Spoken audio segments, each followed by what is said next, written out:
안녕하십니까, 김경환 세무사입니다. 이번 시간에는 금융소득의 원천징수와 관련하여 알아보도록 하겠습니다. 먼저 사례를 보시면요, 홍길동 씨는 은행에 정기예금에 불입했었고 이번에 만기가 도래하였습니다. 원리금을 수령을 하는데 일정 금액을 차감한 후의 금액으로 지급을 받았다는 거죠. 그래서 은행 직원에게 물어보았습니다. 근데 은행 직원은 대뜸 원천징수 금액을 떼고 드린 겁니다 라고 답변을 했다는 거예요. 홍길동 씨는 의문이 생긴 겁니다. 첫 번째, 원천징수는 도대체 왜 하는가? 두 번째, 모든 금융소득에 대해서 원천징수 하는 것인가?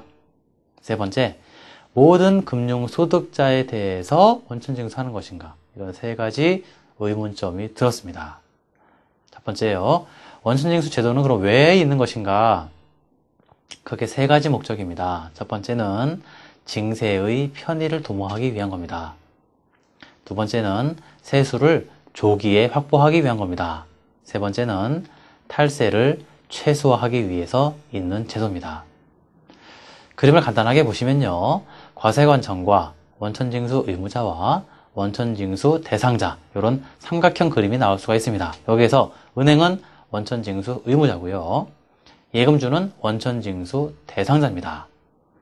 일단 원천징수 의무자는 그 원천징수 대상자로부터 원천징수를 하게 되면 그 원천징수 세액을 나중에 과세관청에 납부를 하게 됩니다. 그럴 때 지급 명세서라는 것을 같이 제출을 하게 되죠. 그렇게 되면 과세관청은 나중에 원천징수 대상자에 대한 소득 파악이 수월해집니다. 이런 삼각형 구도 하에서 징세의 편의도 도모가 될 수 있고 세수도 조기 확보가 될 수 있고 나중에 원천징수 대상자의 탈루, 세금에 대한 탈루, 탈세라고 하죠. 이런 것도 최소화할 수 있는 그런 구조가 나올 수가 있는 겁니다. 그러면 금융소득을 지급할 때 원천징수는 어떻게 되는 것이냐? 이자소득의 경우에는요, 그 은행이 개인한테 지급을 하든 법인한테 지급을 하든 모든 이자 소득에 대해서 다 원천징수를 하게끔 되어 있습니다. 반면에 그 배당 소득의 경우에 좀 다릅니다. 그 주식회사가 개인 주주와 법인 주주에게 배당 소득을 지급할 때요, 개인에 대해서는 원천징수를 합니다. 그러나 법인 주주에 대해서는 원천징수를 안 한다는 거죠. 그게 그림으로 정리를 해보면 이자 소득의 경우에는 개인에게 지급할 때 원천징수 한다. 법인 지급 시에도 한다. 배당 소득의 경우에는 개인에게 지급 시 역시 원천징수 하지만 배당 소득을 법인 주주에게 지급할 때는 원천징수를 안 하게 되어 있습니다. 우리 세법은 그렇게 규정을 하고 있어요. 그러면 이런 원천징수를 함에 있어서 그 세율은 얼마로 적용이 될까요?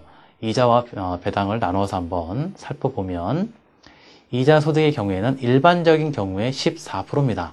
여기는 주민세를 철저하게 뺀 소득세율만 갖고 따지는 거예요. 비영업대금의 이익의 경우에는 25%, 조금 높습니다.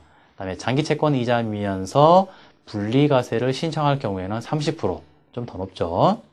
직장공제 외 초과 반환금의 경우에는 이자소득으로 보는데요, 기본세율을 적용합니다. 여기에서 기본세율이라 함은 6%부터 35%까지의 누진세율을 의미합니다.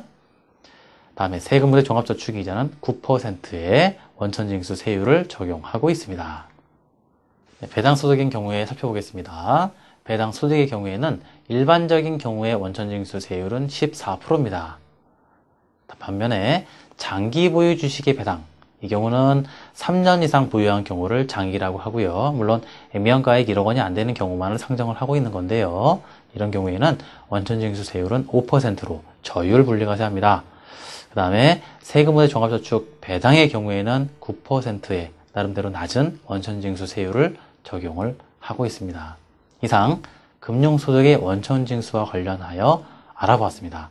감사합니다.